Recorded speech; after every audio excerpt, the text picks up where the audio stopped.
এই যে আমার কাকা বিয়ের পরে অনেক পরিবর্তন হয়ে গেছে, এখন খেটে খাওয়া মানুষের মতো। আমার কাকা বিয়ের পরে এখন মাটি টাটি কাটতেছে। এই যে আসলে মানুষ যে পরিবর্তনশীল, এটা না দেখলে আসলে বুঝতাম না যে বিয়ের পর এত পরিবর্তন হতে পারে আমার কাকা। মানে ও কখনো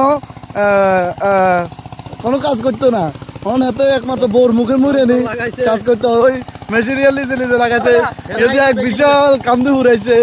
এর লগে আমার রিয়েল মামু আছে। হেতরে প্রথমে টালি আনছে ইয়ান, তো ইয়ান দিয়ে কপ দিলে ভিতর বুড়ি ওকে, কিন্তু মারি উড়ে না। পরে টালি আনছে আবার ইয়ান, ওই দুইজনে মিলি মারি হালাত।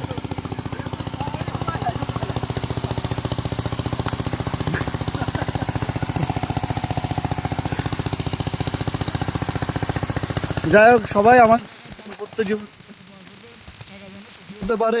আল্লাহ কাকা